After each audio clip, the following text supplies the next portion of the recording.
des nounours est une excellente initiative. Elle existe maintenant depuis 3 ans et je pense qu'elle apporte de plus en plus année après année. Je crois que c'est d'abord quelque chose de très bien pour les enfants qui ont la chance d'y participer. Ça leur permet certainement de mieux connaître le monde médical et probablement, nous l'espérons, d'être moins stressés le jour où ils devront y avoir affaire eux-mêmes.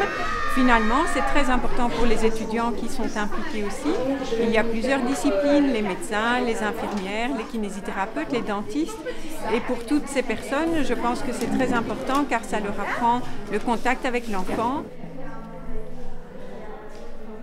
C'est la salle d'attente. Les enfants en général commencent par ici et on leur fait différentes activités. On leur apprend l'importance du lavage des mains par une petite expérience. Il y a le squelette aussi, on revoit un petit peu l'anatomie, quelle est l'importance du squelette. Et il y a la pyramide alimentaire aussi, on voit ce qui est important de consommer, ce qui est moins important, ce qu'il ne faut pas manger, boire. À la fin de leur circuit, au début, en fonction du timing, les enfants passent à l'ambulance.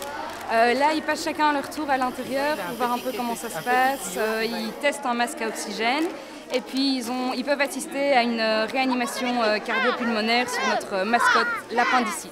5, 6, 7, 8, 9, 10. L'équipe des soins intensifs pédiatriques a participé à cette initiative parce qu'on trouve que c'est positif pour les enfants et positif pour les étudiants. Pour nous, personnellement, c'est une façon de montrer un environnement médical, aussi de le dédramatiser. Et puis c'est gai aussi, quand on s'occupe d'enfants malades, de voir des enfants qui sont en bonne santé. En gros, ils viennent avec leur nounours malade et on leur explique un peu une consultation généraliste, donc les vaccins, comment ça se passe, on ausculte leur nounours. On prend leur température, on les palpe, on les pèse, on leur explique un peu tout ce qui se passe. Et eux viennent avec une feuille de symptômes et en fonction de ça, on leur prescrit des médicaments où ils doivent aller, en radio, en chirurgie, pour un peu leur apprendre comment ça se passe et dédramatiser le médecin.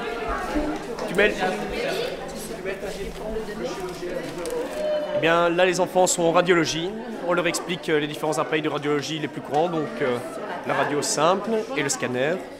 Et on essaye surtout de leur expliquer, en vulgarisant bien entendu comment ça fonctionne, de donner 3 idées principales, que ça fait pas mal, que même si c'est sombre et que ça fait un peu peur, il ne faut pas avoir peur parce qu'en soi, même si les personnes sont en tablier de plomb, etc., c'est juste pour la radio et donc il ne faut pas du tout avoir peur.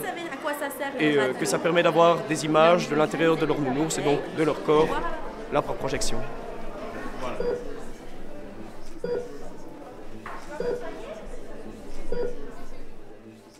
Ici en fait on est dans la salle, dans le bloc opératoire, on reçoit les enfants, ils sont passés par la salle de radiologie et donc ils reçoivent déjà le diagnostic si la jambe elle est cassée ou si jamais il y a eu un truc dans le ventre qu'il faudra retirer et ensuite ils arrivent ici, on les accueille, on leur met leur blouse, les gants, le masque et tout, comme s'ils étaient de vrais chirurgiens, on essaye de les mettre à l'aise et ça se passe quand même bien. Moi je trouve que c'est plus difficile de dealer avec des enfants qu'avec des adultes. Ils ont toujours leur bagage, enfin ils ont toujours peur, ils ne savent pas à quoi s'attendre et ils pensent qu'on va faire mal à leur nounours ou quoi que ce soit. Et donc ça leur permet d'avoir une petite expérience et d'enlever toutes les craintes qu'ils ont.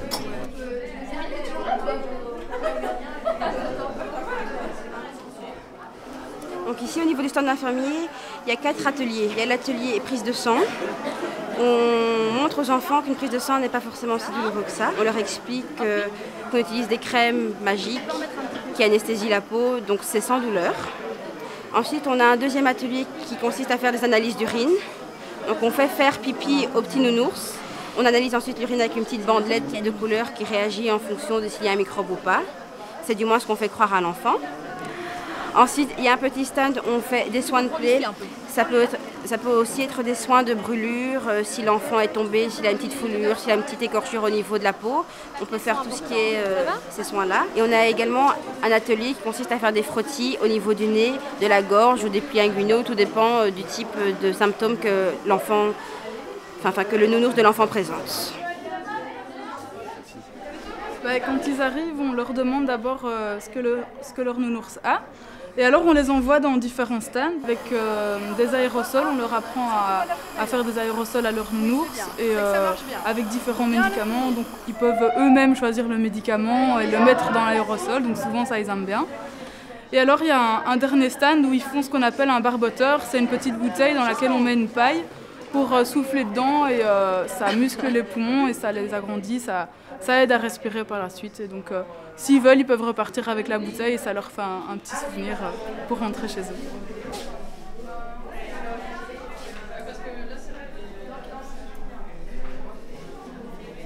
Ici on est à la pharmacie et les enfants viennent après avoir été chez le médecin, après avoir été en chirurgie ou en radiologie. Et ils viennent avec une prescription du médecin et on leur donne le médicament nounours et on leur explique les généralités sur les médicaments, que ce n'est pas des bonbons.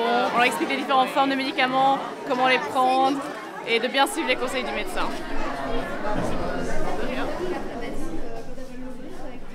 Principalement de la prévention, donc on est répartis, les étudiants sont répartis en deux groupes.